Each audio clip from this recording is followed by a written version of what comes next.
Good afternoon, ladies and gentlemen. Good afternoon, ladies and gentlemen. Welcome to the Fitton Center for Creative Arts. My name is Ian Mackenzie-Thurley. I'm the head chef here at Maison de la Fitton. I hope you've enjoyed your lunch. I've been here since 6 o'clock, baking, cooking, cutting, and stirring. Kirsten might tell you otherwise, but it's not true. I do most, if not all, of the cooking here, and it's fabulous. Pastries in the morning for the staff. Lunch in the afternoon for our guests downstairs in the galleries, and then of course banquets in the evening. So it's a busy time, and I'm glad you've enjoyed your lunch today. But as ever, our huge thanks to our friends at Two Women in a Kitchen for incredible lunch today. We appreciate it. Of course, to the Ohio Arts Council, to the Hamilton Community Foundation, and to the City of Hamilton, and of course Artsway for the continued support of the Fitton Center and the arts here in Hamilton. It's greatly appreciated. Thank you very much.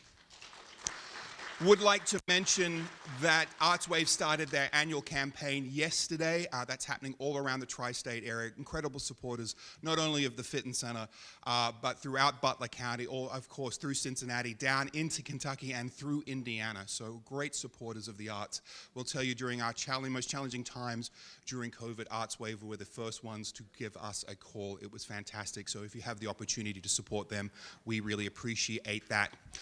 To our sponsors today, we would like to thank Kathy Klink, who is our series sponsor. Thank you so very much for your continued support, and to our anonymous sponsor for our event sponsorship today. We really do appreciate all of our sponsors and donors and our patrons turning up to support the Fitton Center. It really does make the world go round for us. Speaking of things happening at the Fitton Center, busy as ever. This Friday night, I think we have like 2 or 3 tickets left to the Butler Philharmonic Orchestra, Meet the Music. It's to be hands-on for our Fitton Family Fridays. We continue that musical theme through to next week. We have the Cincinnati Pops, and in fact, a small part of the Cincinnati Pops, the Pop-Tet, will be here down in our theater on Saturday night, and we'll be also opening all of our galleries with the Double Take exhibitions, and the Women's Art Club of Hamilton will be in our community gallery. So a great weekend to spend at the Fitton Center next weekend, particularly Saturday night, the 17th. We would love to have you here. And just with one more of that, as we do this again next month, we'll be having our friends from 17 Strong. So if you haven't been involved in the neighborhoods and communities of Hamilton, this is a great opportunity to hear all about the German Village and also the other 16 neighborhoods that are good too. No one? No one? All right, I'm on my own. But a great opportunity, and we'll be up here, and it'll be a great conversation for you for celebrating self. And again, those tickets are selling fast. So get online, go downstairs and see the fabulous team at the front desk to look after you for all of your needs. Lots of things coming up at the Fitton Center as ever. So there's brochures on your table, there's details online, and we're on all of the socials. We'd love to see you here. So I know you're here to come and eat my food that I have beautifully curated throughout the days. But we are here to celebrate and have party time with Kirsten Spicer and the Two Women in a Kitchen team. And if you've ever been to lunch, dinner, breakfast, afternoon tea, supper, or a party here at the Fitton Center, there's an incredibly good chance that you have partaken in the amazing food from Two Women in a Kitchen and the incredible staff. We really appreciate all that they do for us. We have such amazing sponsors and donors and supporters of the Fitton Center, and what you might not know is Kirsten and her team are one of those. They look after us, they look after our patrons, they look after our rental hires, but more importantly, they're looking after our guests who come in to perform. So all performers are fed by Two Women in a Kitchen. All of our kids for Fitton Family Fridays get looked after. And if there's a dinosaur show, there's dinosaurs ripping apart food up on the tables. Or if there is a Cat in the Hat show, they've made little cat hats with marshmallows and chocolate wrapped around by hand for all of these kids. They take such time and care. They feed our staff, and more importantly, they make cookies for me. So back to the why tomorrow. So the incredible generosity and support that we get from Kirsten and the team is greatly appreciated. And I know you appreciate it every time we come for a meal here. So thank you very much to them. And I had mentioned to her last year, I said, look, I really would like to get you out of the kitchen and out on stage to talk about what you do, how to throw a party, how to put on an event, how to cook for 5 people, how to cook for 500 people. And she said to me, nobody would be interested in that. And I got,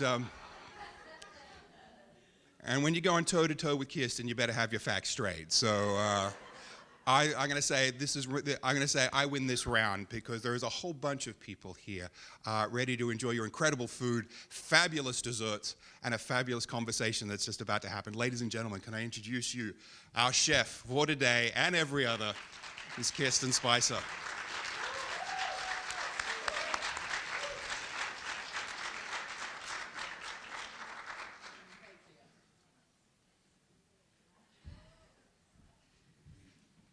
Hey, Ian, I'm going to need you to come in a little early tomorrow. I hear the red carpet luncheon is up to about 1:20.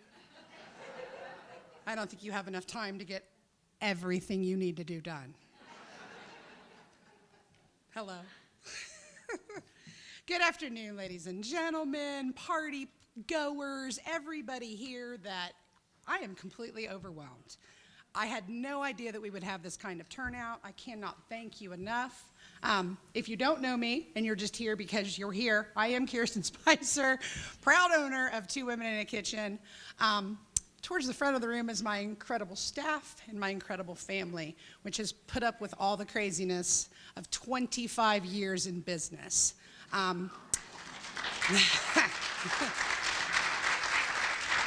My business partner originally, when we opened in 1998, is here. She is up at my front table. She has been one of my best friends and partners through life, so I cannot say enough thank you. In 1998, when we started, we were literally standing in a kitchen and we were working for her brother, and we were north in Dayton, and he had sent us that way because he didn't want to travel quite that far. She works with her brother, who is a huge caterer in Cincinnati, Jeff Thomas Catering, which is how I actually started in catering. And somebody turns around and looks at us while we're standing in the kitchen, and they say, "Who are you ladies?" And Susan actually looks up and says, "Two Women in a Kitchen." And that's how it started. From that point on, that's how it started. Now, we didn't realize that Two Men in a Truck would come out shortly after that, which everybody thinks we were married to. Nor were we internet savvy back then. So there was just a lot of things that didn't happen correctly in the get-go, but the name is just one of those things that kind of stick. I did not know there was an old wives' tale that two women cannot work together in a kitchen. Learned a lot along the way. Again, quarter of a century dedicated to turning all of your ordinary gatherings into something a little special. We've always tried to put your twist into everything. I think that's what's been our staple and how we've survived so long. I think a lot of catering companies end up being, a lot of people know that. You order catering and it's this is your menu. Unfortunately for us, that's never been the way we've done that style, which is great because you can usually get what you want. Unfortunately for you, it takes you a long time to get a menu or any idea what I'm gonna do sometimes, and I know there's a lot of people in the room that have been frustrated by that over these years, but I believe it's come out okay. How many people in the room have been to one of our events? Zachary, you're right, it's time to raise prices.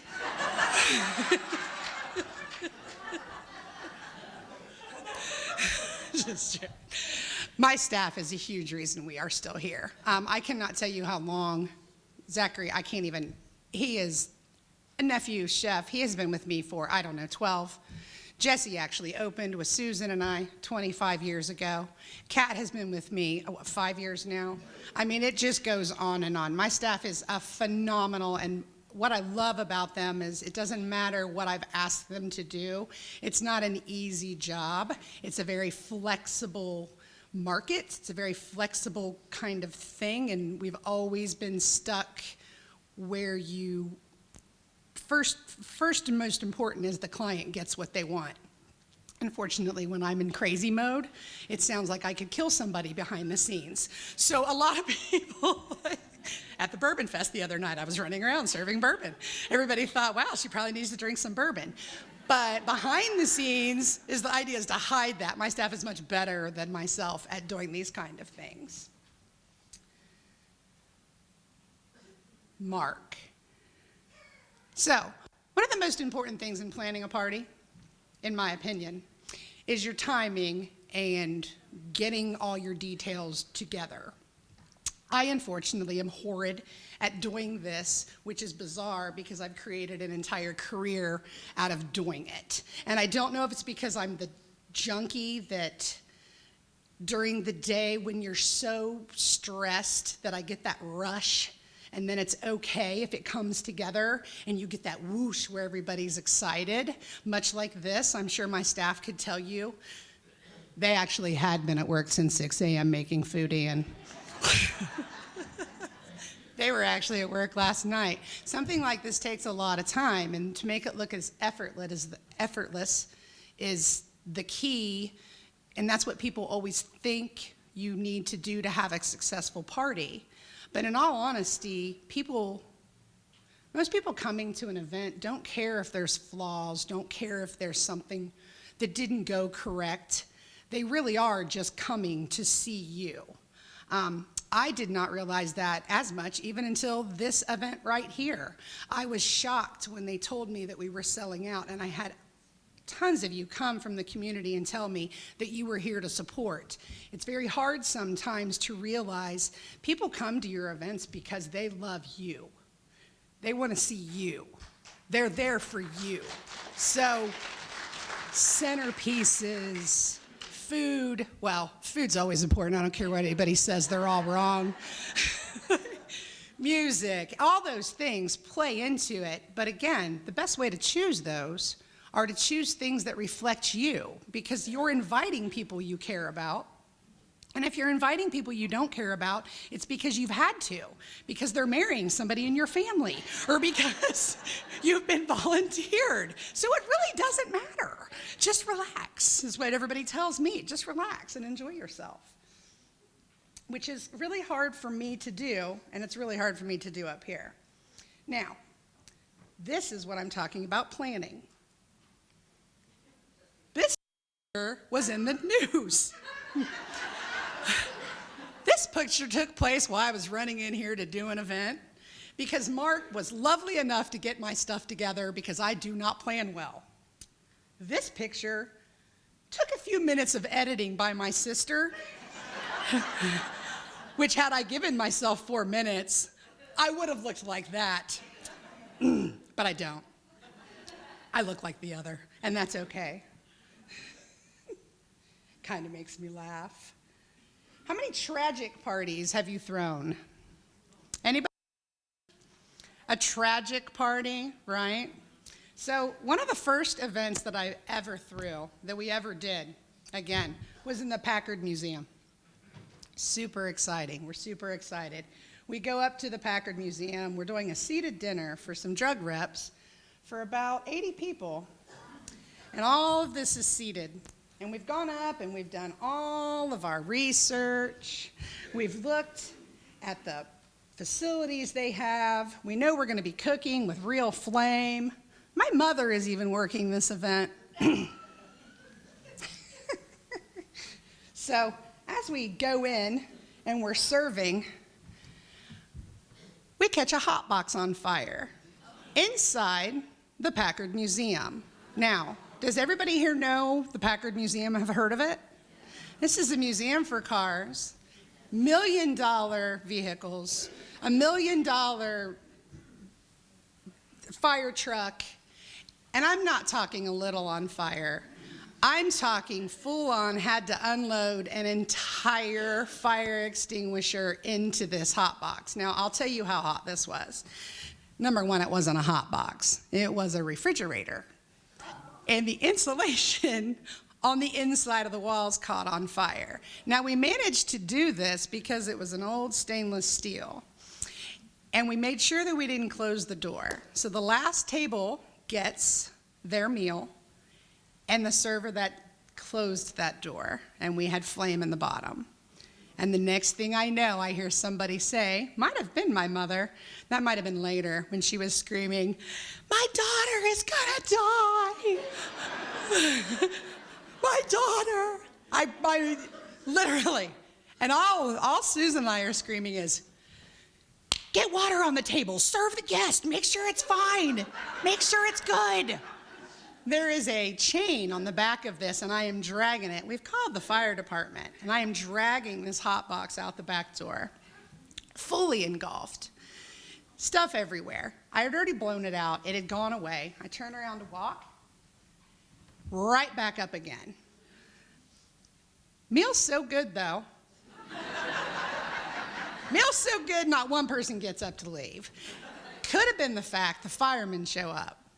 I have never seen this many hot firemen in my life. I have never in my life, every single one of them doing their job beautifully, beautifully. Women, a lot of men doctors there that night with their wives, and a lot of the women were like, no, honey, sit down. No, sit down.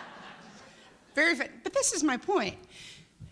Drug it out, made it through the night, and thought, oh, I'm going to be out of business. Like, we're never going to. But nobody remembers the smell from the fire extinguisher. They remember how much fun they had at the event. My point.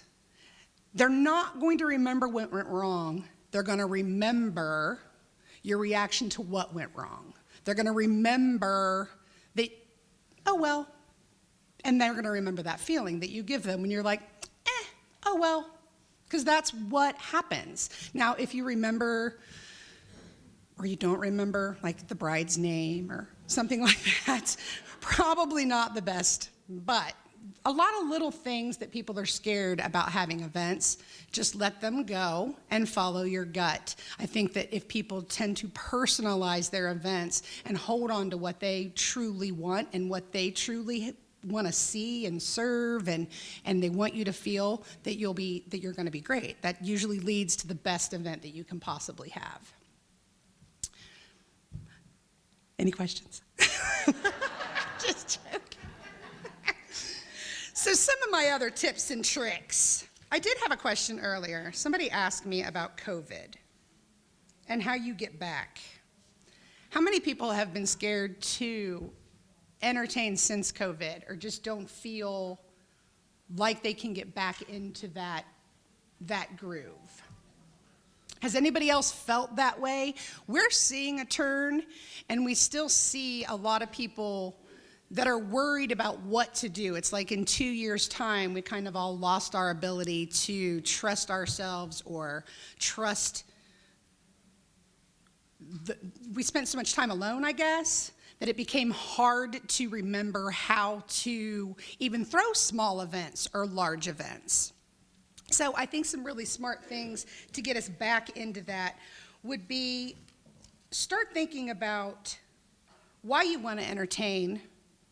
And I think themes are very, very important. I think sometimes people are afraid to theme a party because they feel like it's kitschy or it's done, but I find that most people that plan a party around a theme give their guests something to do coming up to the party. Most people do want to help you throw events.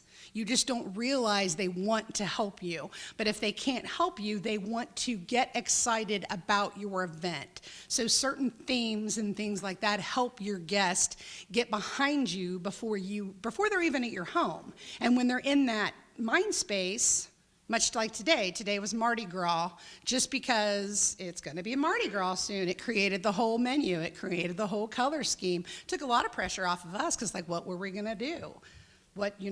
So kind of let that guide you when you go to throw an event. Just pick something. It doesn't have to be anything extraordinary, but having a clear vision of that. And then following that, you want to go with budget, which is something nobody ever wants to talk about. But you do have to be very clear when you're throwing an event, whether it be large or small or this and that, how much you really want to invest. And budget doesn't only include the cost, it's going to include your time. I think that sometimes we throw events and we get so hung up in all of the things we forget to enjoy them. So be very clear when you're budgeting that your time is valuable also. So how much of your time do you want to give up to throw an event that everybody is going to enjoy? And scale down what you're doing and doing what you're doing great, do it to the fullest. You don't have to have 400 things. You have to have 4 things that are great, that you're comfortable with, that you can enjoy, that they're going to enjoy. So you're not all over, because that tends to happen quite a bit. Oh, pictures, horrible. Guess I should have rolled these. I had one of the Packard burning down. Do you want to see? Terry put this together for me, and I just can't get there because it is funny. So here was the Packard before 2 Women in a Kitchen, and here is the Packard after 2 Women in a Kitchen. It took us close to 12 hours to clean out a closet with nuts and bolts. We literally had to wipe nuts and bolts for hours and hours. We spent 2 days there cleaning it up because we had expelled the fire extinguisher. They still sent me a bill for $1,200 to clean it after that. And I thought, I really should have opened a cleaning company. Right? Right. Would have been much easier. Okay. We have been at the Fittin'. Oh, that's a picture from last night.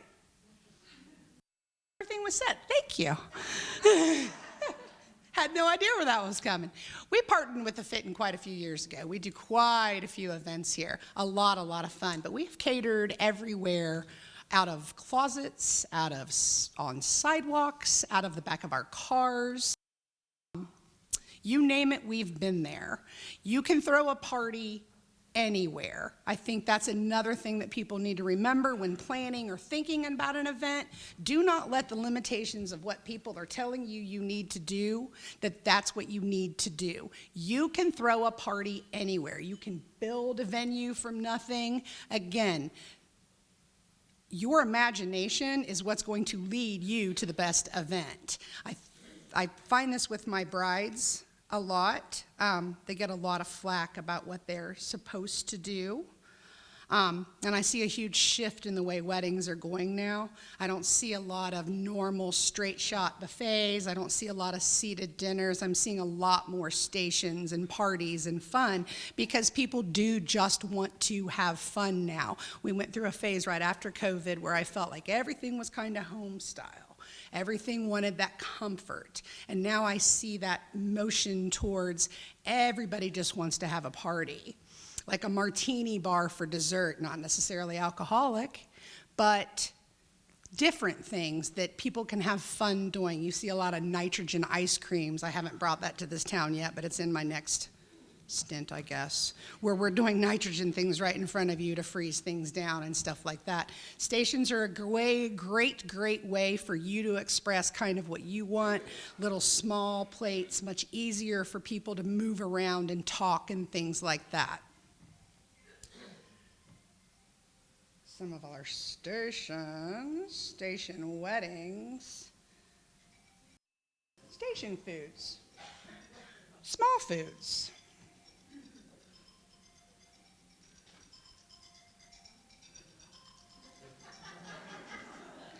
Thank you, I needed a breather. I really did.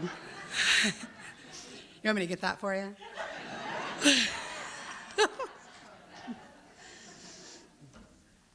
Okay. Things about events that cost a fortune that you don't want to spend tons of money on, in my opinion, because you can put it somewhere else. Centerpieces. I love flower people that want to go out and spend money on flower because it's super simple. This centerpiece is literally things from my home. Literally things that I wanted people to see reflected me. It was not anything that was special, and the flowers I bought in bulk and put them in small little vases and grouped them together. I think a lot of times people get hung up on that also. Not so matchy-matchy, doesn't have to be individual ways to get through them. My son's wedding, started using a lot of the glass tubes back in that day. Easy, simple. You should always ask your caterer too. They have tons of stuff they're willing to share all the time. Centerpieces, Christmas balls, candles that you can reuse over and over, ways to save money. These things from your house, center of the table, done. We do flowers though. Those are mine. I did those at a wedding. I loved that wedding too. I don't think the Markhams are here. It was a great wedding. Again, simple flowers, grouped together, one vase, no thought. Not tons of cost, not $75, $80. Bulk and go. Add a few things, save your money, and then pay for labor because we're tired. We don't want to wash dishes. You don't want to do that at your own party. You don't want to work that hard. That's why people stop. That's why I'm going to stop entertaining, because I don't want to work. You know what I mean? You throw this party, you get together, you get everything there, you get it all out, and then you're too exhausted to do anything. And that is not good in the end. All right, and then Ian's cookies. You. He made those this morning. All right, here's my slideshow. Oh, looky there. Okay, so those are linens. And this is one of the things that my staff does all the time. These are the kind of things you want to take off your plate. These are the kind of things you do not want to do. These are where you call people. These are the things you want catered. These are not things you want to do. Much easier to spend $150 on 10 linens in a room that's going to change the entire feel. If anybody tells you not to worry about linens, that's the easiest, most expensive way for you to set a mood. It's a really small thing, but it's a game changer. You see black, you see white, you see this. This room draped in red from head to toe with the red chairs. I had one wedding come in here. They wanted it very boudoir, and that's exactly what we did. We matched the red, put it on. It was very inexpensive. You can rent these linens at $15, $20 from like certain companies, any color in the world. It's the least amount of money you'll spend to change your room. So keep that in thought. We had a beautiful event over in Vista the other day, and they did a beautiful raspberry cloth. The only difference between doing the raspberry cloth was about $50. And everybody in the room, again, loved the fact that it was set like that. So again, smart usage of money when throwing events. All right, now I am going to ask. So you all have to be here for a reason, because I know you love me and you're here to support me, but there have to be questions. There have to be things tips and knowledge that I have that you all want to know when it comes to this kind of thing, when it comes to parties. Anything like that out there? Yes. How do you make that country chicken? There you are. I didn't even see you. Hello, dear. I just thought about you the other day. How you been? Which chicken? Are you talking about like the rustica? Yeah, the rustica chicken. So we do cook from scratch. Very important to use the fat on a thigh or a breast for that recipe. You have to start that with that. And then I make Zach and Jesse do this, so not true. You want to fry that and score that meat, and then you're going to take that back with your stock. You're going to clean your pan with deglaze, So then that is going to be your base for that. And then it's a lot of crushed red pepper, a lot of basil, a little bit of cream, a little bit of Parmesan. It's a great, great dish, but it's very important to use a fat chicken, just because you have to deglaze that pan to get that flavor out. Sun-drieds. You're very welcome. Anything else from anyone? No questions in this room. Yes? Did you ever have an event, say it's really started, say 2 hours, but you had a disaster in the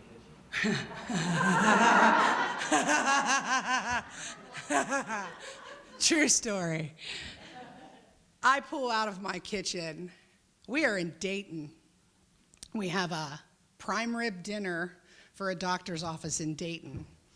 And I literally pull out of my kitchen and I call my best friend and I am sobbing because I was already supposed to be at the party and my kitchen is inside Miller Coors at this time. We operated out of Miller Coors for about 20 years. So I'm coming over the railroad tracks and I'm just sobbing. Jessie was already there. And I'm calling like, what's going on? And she's like, they're behind. And I'm like, how behind? Like, behind. So I'm like, okay, I'm just big fingers crossed.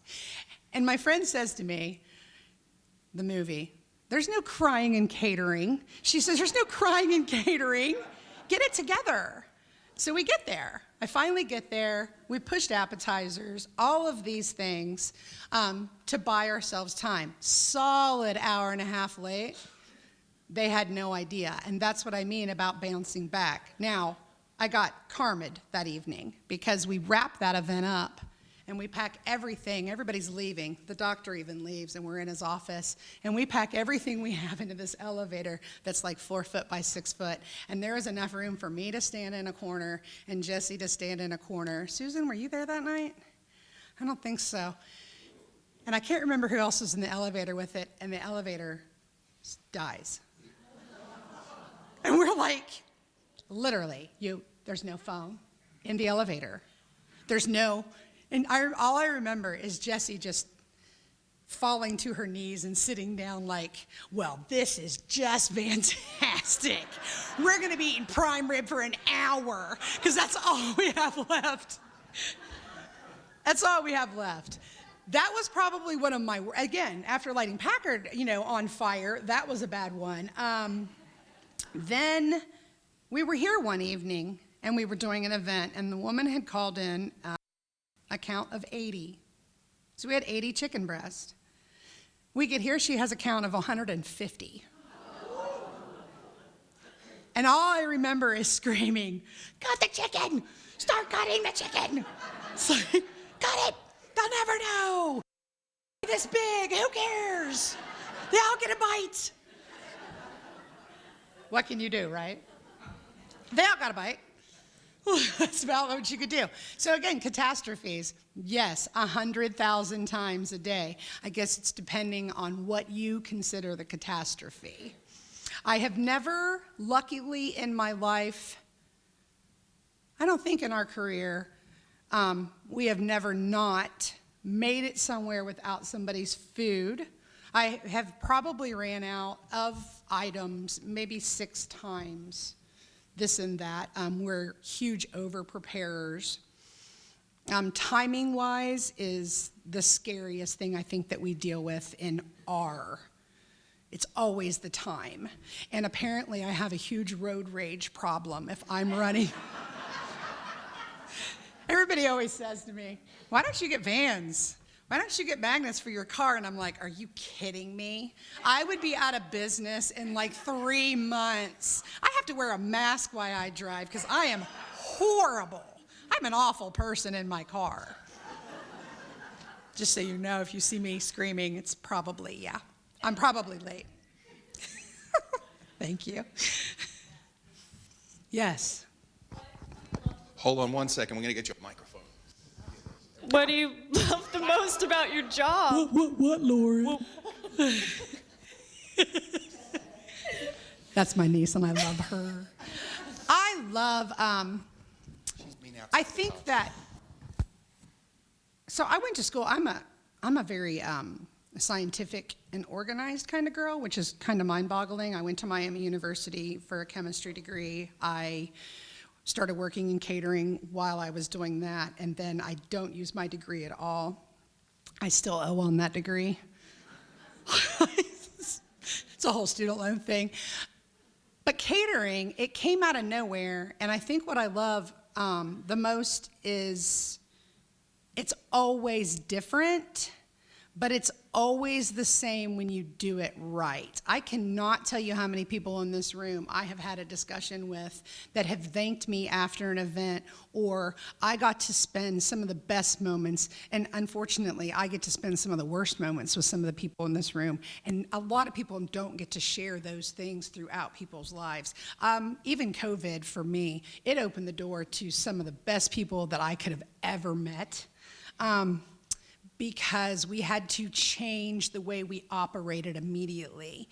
And it led me directly to people's homes delivering meals and things like that. And I actually got to see people, whereas a lot of people were completely closed in. Granted, I had to stand on their porch and wave at them sometimes, or drop their food off here, and you know who you are, and drop your food off there. But I got used to seeing people still. I never had to stop doing that. We just had to do it safely. I think that's what I love about my job. It's repetitious, but it's never the same thing, ever. Tomorrow, red carpet luncheon. Tomorrow, Fairfield Women's. Friday night, Family Fittin' Friday. Are these things the same? Yes. Will they be completely different? Absolutely. Will I get some kind of rush trying to get it on the table? Completely. Will I be able to breathe tomorrow afternoon? Probably not. I think we have one tomorrow night too. So, but yeah, that's what it is. Just not, I can't do that sit down kind of same thing over and over. I think we had a question over here. Did I see a hand right here? Right here? I'm coming to you. I'm just curious, what do you do with wasted food? We eat it. That's not true. We eat it. Eat it. Okay. I'm not kidding. There's a lot of food that goes home with my staff, but this is probably the first time I've ever seen my staff sitting at a table at an event, sitting down and eating. They never get the chance. You know how they show the pics? Ever. We run around the kitchen, we eat, it's nonstop. Most of the time it comes back, but we are huge leavers of food. A lot of catering companies will tell you, I can't do that because of insurance. I can't do this, I can't do that. I've never had anybody tell me that I can't leave my client food from an insurance perspective. I am required to tell you that if you eat it 4 days later and you didn't refrigerate it, that you're on your own. But I will always leave food. Other than that, it goes back, and a lot of my staff takes food home. We used to try to do a lot with different food banks and things like that. They stopped allowing us to donate food that is not prepackaged or clearly marked because, well, this is awful. Society started, some horrible things happened at some shelters that some people don't realize. People started donating food that was tainted. People started doing this stuff on purpose. So they had to protect these kind of places. Now, some churches and some things like that will sometimes still accept food and stuff like that. But for the most part, most of it stays, and then we eat a lot. There's a bar on the corner of my shopping strip where I have so I'm in the Loaders Plaza over on Millville. I feed those guys a lot. They're not getting any of this. Not a bit. Not at all. But chili dogs, it's all them.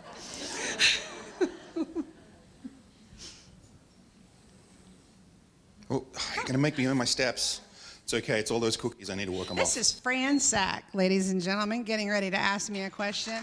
And Fran Sack is one of my longest standing clients ever. She was one of the first people that hired us 25 years ago, and you were you Community First then? I was at Lifespan, Lifespan. formerly Family Services. Yeah. I want to share with you, I want you to share with us one of the events that you did in Middletown at the Pendleton for the Middletown Area Federation of Charity Balls, where the sound and lighting guy decided to create a fog. Fog Do you out. remember that? Fog out. So we're in the middle of dinner, I believe, and they're running fog machines, and it sets off the fire alarm system, and everybody gets up to go, and we go running through. Sit down. There's no fire. Eat. Don't get up. It's a lie. Sit down. No firemen that time, but they did. It was the fog machines that set off all the alarm systems. That was a wonderful, fun event. Absolutely. I think there was like 300 people there that evening. Yeah. No kitchen, no running water, plated dinner. That's what I mean. We have done some phenomenal events. Like, there are ways to do events, so never let anything keep you from trying to do what you want to do. That was a long time ago. Thanks, Fran. Memories of the way we burn it down. That was a good one, though. Things like that are going to happen. So, Coming back through. back through. I know, it's crowded today. Ooh, left. I'm going to pass around. Here. Where am I sending? What is the smallest group you've ever done and the largest? So, let me see.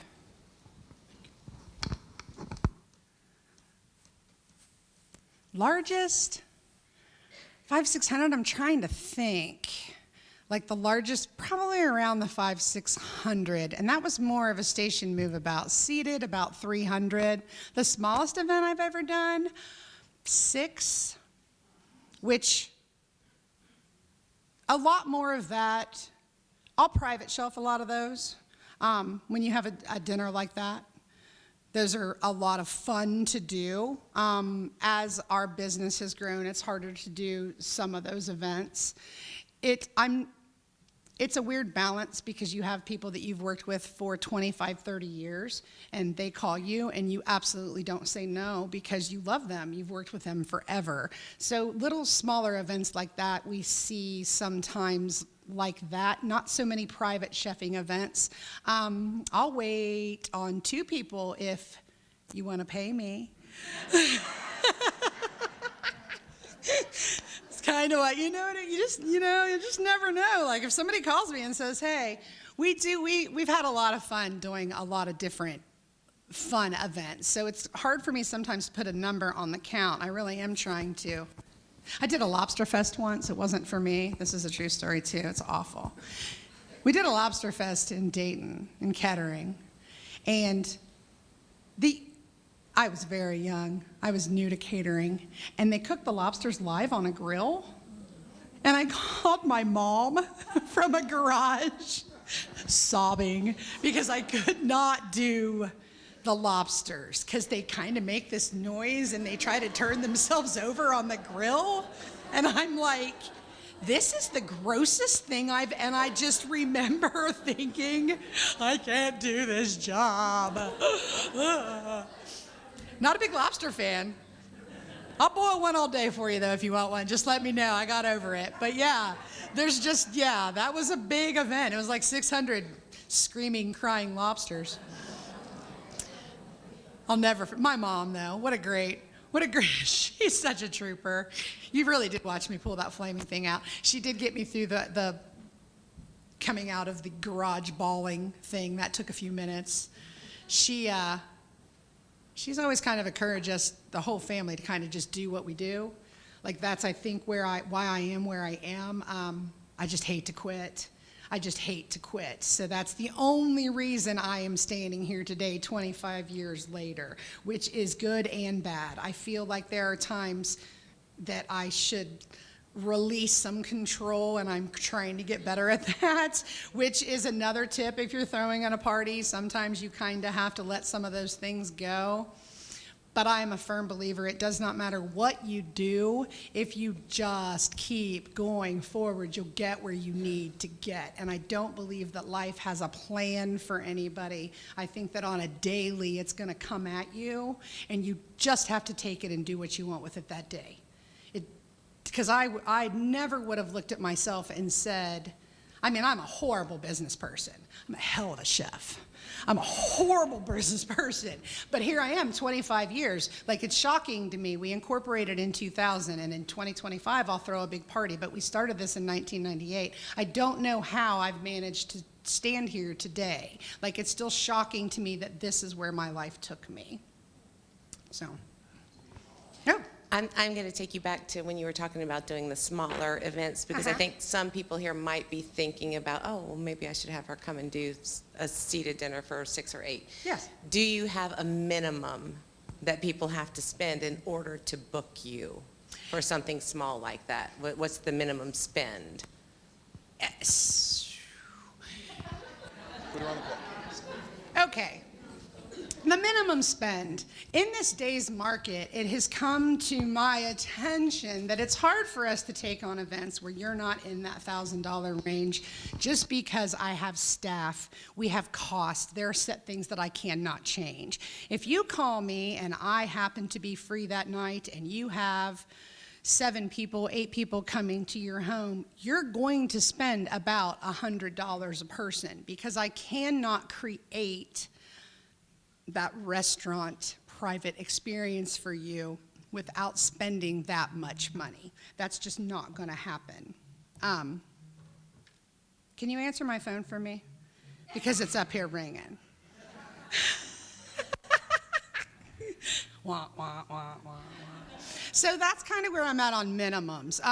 The more people you have, the better we can work with you. And I'm also a very flexible caterer. A lot of caterers are like, this is it, this is what we got. And if anybody has talked to me about an event, the first thing I always try to say is, do you have a budget? Where are you? And some people are kind of taken aback.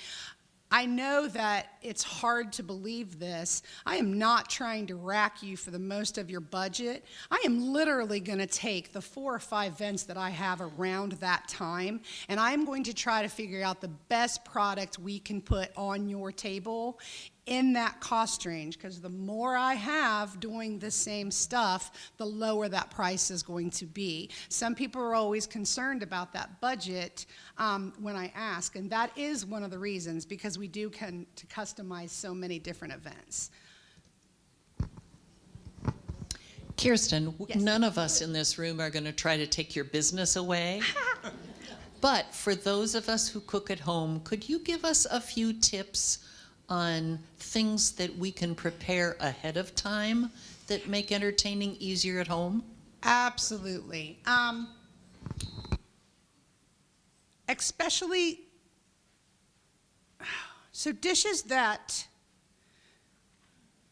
you can break down, anything that you can slow cook is your huge friend.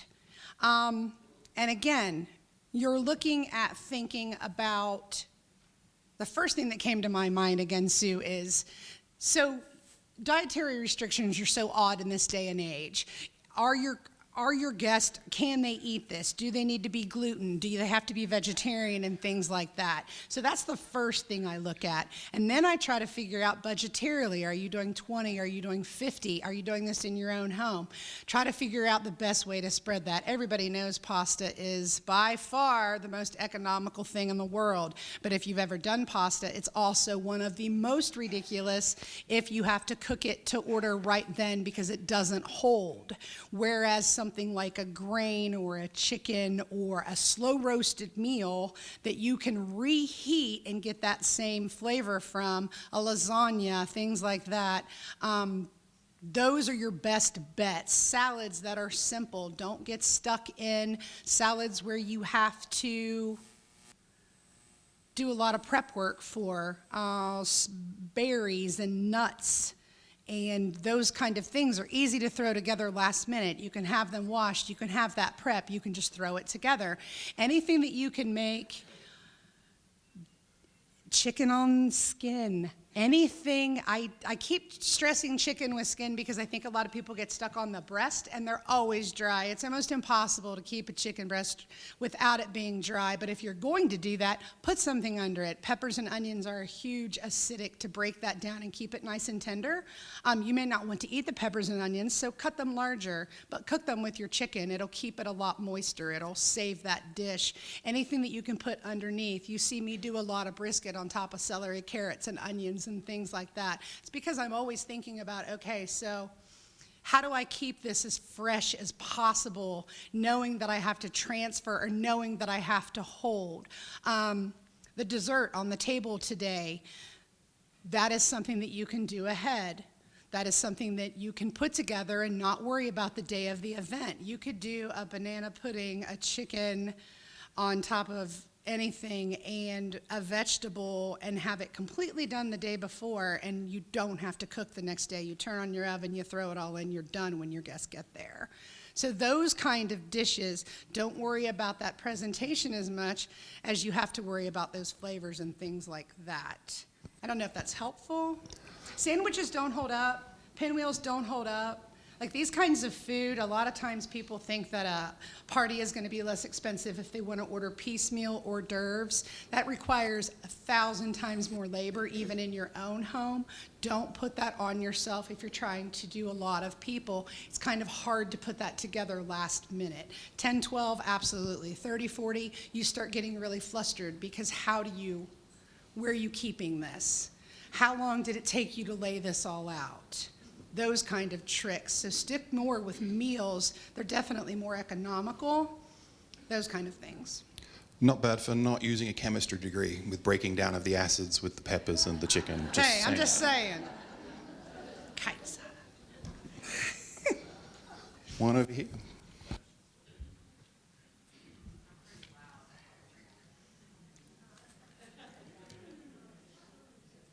This is my pants buddy. I was just wondering, you said like stations are a trend right Yes. now. Are you seeing any other food trends right now that you haven't seen in the past? Yeah, I am seeing the food trends. I am seeing like the nitrogen is coming in. That's a pretty interesting concept. Like you're actually making ice cream, you're actually freezing items right in front. We get all of our stuff a little later because it really does come from the coast in on both sides. So everything that you think that's new, it's happened. It's just all flips around and comes back around. I have, stations are coming in more. Buffets are coming. Buffets will always be here. The seated dinners are what I see going out. Just because it does not allow your guest to enjoy themselves as much. So I am seeing a lot more stations. I'm seeing that as a major trend. I'm seeing a lot more farm to table. I think people are starting to take their food seriously about where it's coming from and what it's actually doing to your body in a sense. And I think we see a lot more trend lately where you want to keep it local. I see a lot more locals foods available, which I think is awesome because that's probably what needs to happen. So communities like ours are benefiting. Like there's a lot of local great food. I don't know if anybody heads over to, why can't I get it? Thank you. The Collective, Mindy, who used to do the flowers, that has a farm in Oxford. She used to bring all those vegetables. She brings all those vegetables in by herself. She goes and collects them from 5 farms right here in the local area, and it's some of the most beautiful products you'll ever get. And yes, they're slightly more expensive, but they're fabulous. Like the taste is just better. I think people are moving away from so much again, display. I think sometimes we get hung up in how important it looks, and we forget how important it is that it tastes. But I'm an old-fashioned girl. I want my food. I don't care if my pot pie that's deconstructed looks crazy, but if it tastes good, I'm there.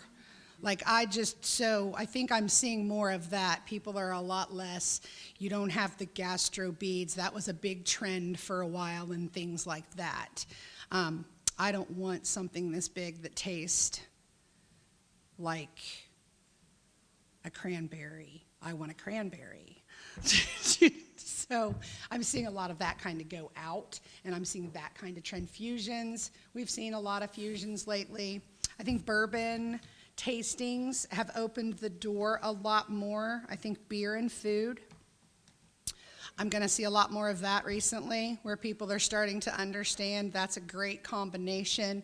Theming your cocktails also with a lot of parties. I see a lot more people getting on that bandwagon where instead of doing bars or this and that, you're literally offering a couple cocktails that complement what you're serving. It cuts down your work, it cuts down your labor, and you get to enjoy it more. You don't have to worry about all of those kind of things. So those kind of things I'm seeing.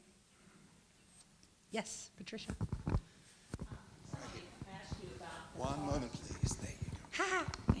Somebody asked you about the cost, and I recall, I think, a few years ago where I was in charge with somebody else of having our 55th class reunion. We had it here. And I appreciate the fact that you had a sheet laid out, different prices, what you get, and we determined on our budget what we felt was right. And I really love that because we did get, probably was the most expensive, which wasn't expensive really, but it was a buffet. Thank you for saying that. Yeah, well, see, I'm not it that was true. expensive. No, I didn't think it was.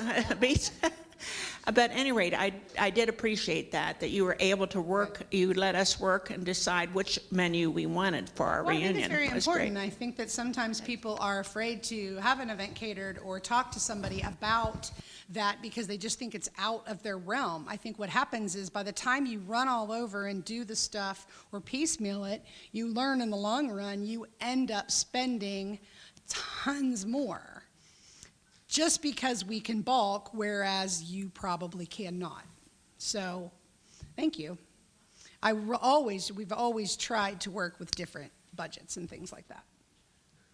I think we have time for one more question. I'm going to go right down the middle here, though. I'm going to go this way. I'm going to duck through. Do we really only have time for one Excuse more? me, pardon me. Oops, sorry. Handbags. All right, Marty, I'm coming to you. Oh, Marty. This is just a praise for Kirsten. In 2020, right at COVID time in September, my granddaughter was getting married, and I offered to pay a large portion if she used Kirsten. She had never heard of Kirsten. So she brought 2 meals, a chicken meal, complete, a beef meal, all the hors d'oeuvres, salad with her wonderful salad dressing to my house. My granddaughter drove her crazy. She never ate mushrooms in her life, fell in love with her stuffed mushrooms. That was our first choice. And she had the most wonderful wedding at Pyramid Hill. She did have a beautiful wedding. For Kirsten, and it was at an iffy time. We didn't know if the government was going to shut us down or what. September 19th in 2020. Yeah. And we were friends long before that. Just 'cause And you my like corn granddaughter dogs. had no clue what Kirsten was capable of. She knew I knew her from daytime events, Fit and Family Fridays, things like that. I've never seen a picky Well, thank granddaughter fall in love with anything. Thank you very much. There's, that's funny. There's a lot of, over 25 years, we've picked up a lot of stuff. We've picked up a lot of things. I'm always going to try to work backwards again. I'm always going to give you ideas, and I'm always going to tell you as honestly as I can. Unfortunately, that's bad and good because I've conceived myself as kind of short, too rushed, because I don't always give myself enough time to get where I need to be, and I'm trying to work on that. But I will always try to be as honest if you ever have questions, and that knowledge I am more than willing to hand out. You don't have to call me because you want to hire me. You need to call me because you have some questions. I'll be glad to pass you that information, shoot me an email, whatever, because there are always ways to save and do what you want to do. We have a long-time listener, first-time caller, your sister. Who is your favorite employee?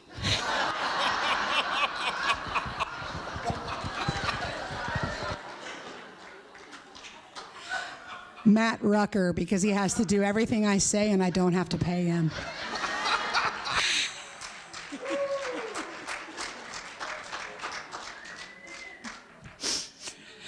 Matt, he works hard for us, but he doesn't work for me. And Ian, apparently, because I had no idea that you baked everything this morning. I even got stuff on there. I'm lunch. Ladies and gentlemen, can we put our hands together and our knives and forks and spoons and cups? Kirsten Spicer and the 2 women in the kitchen team. Stand up, guys. Take a bow. Please do Take stand a bow. Yes. The 2 women in the kitchen team.